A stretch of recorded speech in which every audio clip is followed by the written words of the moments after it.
สวัสดีค่ะพบกับ Insight AI Brief นะคะวันนี้การเมืองไทยมาถึงอีกจุดหนึ่งที่สำคัญและท้าทายมากๆสำหรับพรรคประชาชนจริงๆค่ะว่าจะเลือกยกมือให้กับพรรคเพื่อไทยหรือว่าจะไปทางภูมิใจไทย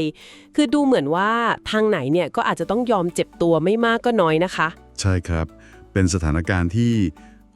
เรียกว่ากลืนไม่เข้าคายไม่ออกเหมือนกันนะครับ วันนี้เราจะมาเจาะลึกสถานการณ์ณวันที่ 31 สิงหาคมนะคะตามข้อมูลที่เรามีว่าเกมการเมืองตอนนั้นมันซับซ้อนยังไง ที่ทั้งเพื่อไทยทั้งภูมิใจไทยต่างก็ต้องการ143เสียงจากพรรคประชาชนเพื่อตำแหน่งนายกค่ะ ครับผม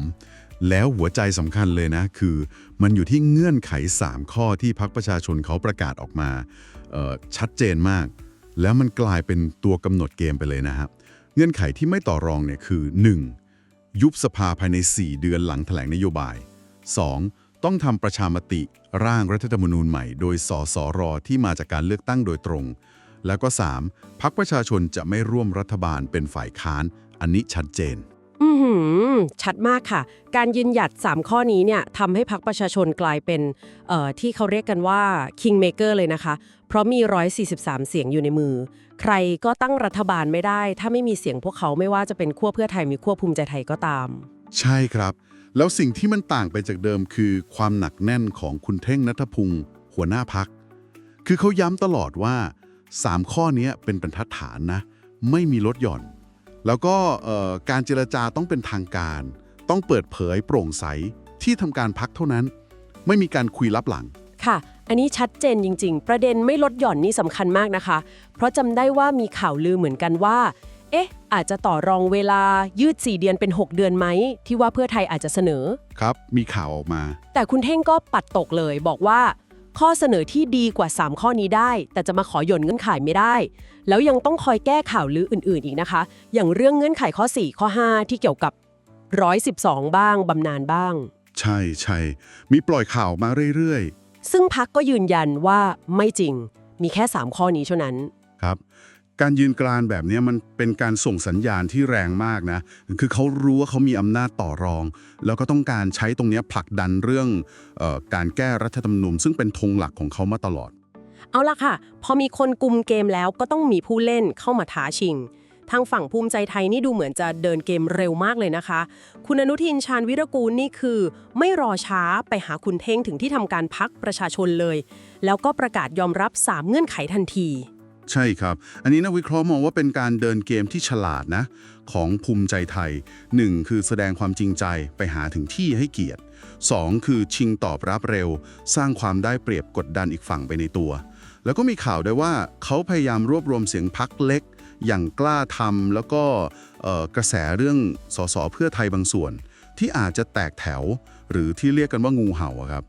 อ๋อ ที่คุณศักดาเคยออกมาพูดถึง ใช่ครับ คุณเมืองจันทร์ก็เลยมองว่าช็อตนี้เนี่ยท่าทีคุณอนุทินดูดีกว่า ชิงความได้เปรียบไปก่อน แต่ว่าในความได้เปรียบนั้นมันก็มีเหมือนกันนะคะ ประเด็นที่ถูกยกขึ้นมาตอนแถลงข่าวของคุณเท่ง นักข่าวก็ถามถึงเรื่องความกังวลเกี่ยวกับภูมิหลังของภูมิใจไทย โดยเฉพาะเรื่องที่ดินเขากระดง หรือข้อกล่าวหาเรื่องล็อบบี้สวอะไรแบบนี้ค่ะ ประเด็นพวกนี้มันมีผลต่อความไว้วางใจด้วยไหมคะ แน่นอนครับ มีผลมาก คือมันเป็นเหมือนสัมภาระทางการเมืองที่ภูมิใจไทยต้องแบกไว้นะครับพรรคประชาชนเองฐานเสียงเขาก็ต้องเอามาพิจารณาด้วย ถึงแม้จะตอบรับเร็ว แต่เรื่องความน่าเชื่อถือในอดีตเนี่ยก็มองข้ามไม่ได้เลยครับ ค่ะ ทีนี้พลิกมาดูอีกฝั่งบ้างค่ะ ผู้ท้าชิงอย่างเพื่อไทยเขาตอบสนองเกมเร็วของภูมิใจไทยยังไงคะ เห็นว่าก็สู้กลับเหมือนกัน ใช่ครับ เพื่อไทยก็ไม่นิ่ง เริ่มจากที่คุณทักษิณโทรศัพท์ไปคุยกับคุณธนาธร อ๋อค่ะ ซึ่งคุณธนาธรก็ส่งสายให้คุยกับคุณเท่งโดยตรง แล้วก็นำมาสู่การนัดเจรจาเป็นทางการวันที่ 31 สิงหาคม ตอนบ่าย 2 โมงที่พรรคประชาชน ฟังดูก็เป็นไปตามขั้นตอนดีนะคะ แต่ทำไมถึงมีเสียงวิจารณ์ตามมาเยอะเลย โดยเฉพาะเรื่องตัวแทนที่เพื่อไทยส่งไปเจรจาคะ จุดนี้แหละครับที่เป็นประเด็นร้อนเลย คือเพื่อไทยไม่ได้ส่งผู้นำสูงสุด หรือแม้แต่แคนดิเดตนายกอย่างคุณชัยเกษมไป แต่ส่งคุณสรวงศ์เทียนทองเลขาธิการพรรคกับรองหัวหน้าพรรคอีกหลายคน อันนี้นักวิเคราะห์หลายคนเลยนะ ทั้งคุณช่อ คุณอัตกิจ คุณตะวัน คุณหนุ่มเมืองจันทร์ตั้งคำถามเลยว่า จริงใจแค่ไหนให้เกียรติพรรคประชาชนหรือเปล่า อ๋อค่ะ คือมันถูกตีความไปได้ว่า ไม่ได้ให้ความสำคัญสูงสุด หรือมองว่าพรรคประชาชนไม่ได้มีทางเลือกอื่นหรือเปล่าอะไรทำนองนั้นครับ เข้าใจแล้วค่ะ แล้วนอกจากเรื่องตัวแทน เนื้อหาการเจรจาของฝั่งเพื่อไทย ก็ดูเหมือนจะซับซ้อนกว่าแค่รับ3ข้อด้วยใช่ไหมคะ มีข้อเสนออื่นๆเพิ่มมาด้วย ถูกต้องครับ คือเขาไม่ได้แค่ตอบรับ 3 ข้อ แต่มีเสนอประเด็นเพิ่มมาด้วย เช่นเสนอว่าเอารัฐธรรมนูญปี 40 มาใช้ชั่วคราวก่อนไหม ระหว่างรอฉบับใหม่ หรือเสนอทำประชามติเรื่อง MOU 4344 ว่าจะเอาไว้หรือยกเลิก อ๋อ ที่เคยทำกับก้าวไกล ใช่ครับ แล้วก็ยังเสนอตัวว่าจะช่วยจัดการเรื่องเขากระโดง เรื่องหัวสว ซึ่งอันนี้มันพุ่งเป้าไปที่ภูมิใจไทยชัดเจน อือหือการใส่ข้อเสนอเหล่านี้เข้ามา นักวิเคราะห์เขามองยังไงคะ เป็นการแสดงความจริงใจหรือว่าสร้างความสับสนเพิ่มคะ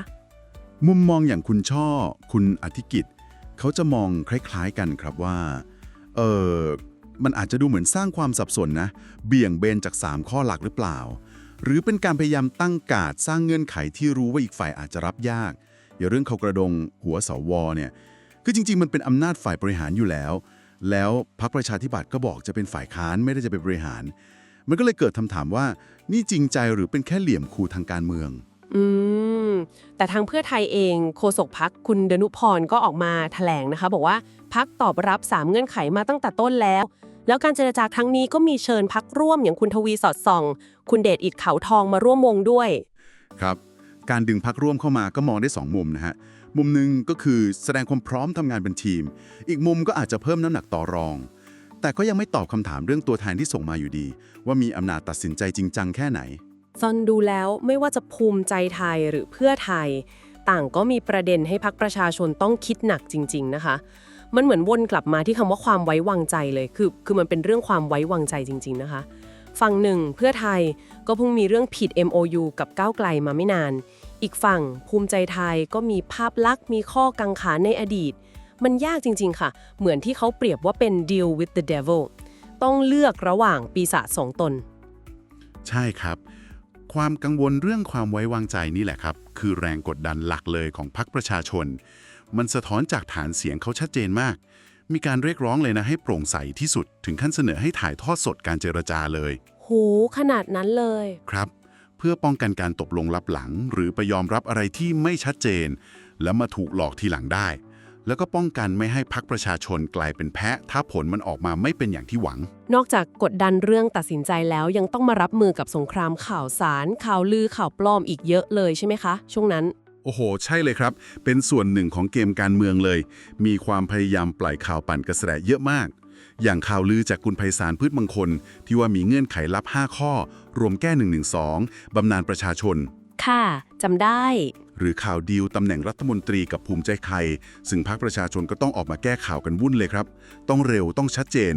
มันแสดงให้เห็นเลยว่า มีการพยายามใช้ข้อมูลชิงความได้เปรียบ แล้วสถานการณ์มันเปราะบาง ข้อมูลจริงเท็จปนกันไปหมด การต้องคอยแก้ข่าวปลอมบ่อยๆ แบบนี้ ก็ยิ่งทำให้เห็นว่า การสื่อสารที่ตรงไปตรงมาโปร่งใสจากพรรคเองสำคัญมากๆนะคะ ถูกต้องครับ ความชัดเจนสำคัญที่สุด ทีนี้เราลองมาดูบทสรุปจากมุมมองของอาจารย์เอที่มีคนรวบรวมไว้ในแหล่งข้อมูลเราบ้างนะครับว่าเขามองภาพรวมยังไง น่าสนใจค่ะ อาจารย์เอสรุปว่ายังไงบ้างคะ อาจารย์เอมองว่าณจุดนั้นเนี่ยพรรคประชาชนคือ Kingmaker ตัวจริงเสียงจริงครับ ด้วย 143 เสียงในมือทำให้เป็นตัวแปรสำคัญที่มีอำนาจต่อรองสูงสุดกำหนดหน้าตารัฐบาลชุดต่อไปได้เลย ถ้าดูตามตัวเลขที่อาจารย์เอสรุปไว้นี่ชัดเลยนะคะ คือถ้าเลือกภูมิใจไทย ฐานเดิมเขาประมาณ 140 บวกประชาชน 143 ก็เป็น 283 เกินครึ่มตั้งรัฐบาลได้ แต่ถ้าเลือกเพื่อไทย ฐานเดิมเขาเยอะกว่าประมาณ 200 บวกประชาชน 143 ก็เป็น 343 เสียงข้างมากแข็งแกร่งเลยในสภา ครับ และไทม์ไลน์สำคัญหลังวันเจรจา 31 สิงหา ก็คือ 1 กันยาที่พรรคประชาชนจะประชุมภายใน เพื่อมีมติออกมาก่อนโหวตนายก ค่ะ ทุกคนก็จับตาดูวันนั้นเลย ใช่ครับ ไม่ว่าสุดท้ายพรรคประชาชนจะเลือกใคร ใครจะได้เป็นรัฐบาลก็ตามนะ แต่การที่พรรคประชาชนสามารถผลักดันวาระสำคัญของตัวเอง คือการแก้รัฐธรรมนูญเนี่ยให้กลายเป็นเงื่อนไขหลักที่พรรคใหญ่ทั้งสองขั้วต้องยอมรับ เพื่อแลกกับการสนับสนุน อันนี้มันอาจจะถือได้ว่าเป็นการเปลี่ยนแปลงภูมิทัศน์การเมืองไทยไปแล้วระดับหนึ่งคำถามคือมันเปลี่ยนจริงไหมและจะส่งผลยังไงต่อไป การต่อรองจากแค่แบ่งเค้กแบ่งตำแหน่ง ไปสู่การผลักดันวาระปฏิรูปโครงสร้างให้เป็นศูนย์กลางเลย ใช่ครับ มันอาจจะสะท้อนการเปลี่ยนแปลงที่ลึกกว่าแค่การเปลี่ยนขั้วอำนาจก็ได้ ซึ่งต้องดูกันยาวๆครับ สรุปแล้วณจุดนั้นพรรคประชาชนกำลังแบกรับแรงกดดันมหาศาลจริงๆค่ะการตัดสินใจครั้งนี้ถือเป็นหมุดหมายสำคัญทางประวัติศาสตร์การเมืองไทยเลยนะคะ ครับผม และจากประเด็นเรื่องภูมิทัศน์การเมืองที่อาจารย์เอชวนคิดเนี่ยก็นำมาสู่คำถามสุดท้ายที่เราอยากทิ้งไว้ให้ลองคิดกันต่อนะครับว่าการต่อสู้ต่อรองที่เข้มข้นโดยมีเงื่อนไขปฏิรูปเชิงสถาบันเป็นเดิมพันแบบนี้มันบอกอะไรเราเกี่ยวกับพลวัตหรือลำดับความสำคัญที่เปลี่ยนไปของการเมืองไทยมันคือสัญญาณการเปลี่ยนผ่านไปสู่การเมืองที่เน้นการปฏิรูปโครงสร้างจริงๆหรือเป็นแค่อีกฉากหนึ่งของเกมการเมืองแบบเดิมๆที่สุดท้ายก็ยังวนอยู่กับการแย่งชิงอำนาจต่อรองผลประโยชน์คำตอบคงจะค่อยๆชัดเจนขึ้นในไม่ช้านี้ครับค่ะต้องติดตามกันต่อไปอย่างใกล้ชิดเลยนะคะสำหรับวันนี้ขอบคุณสำหรับการวิเคราะห์ค่ะ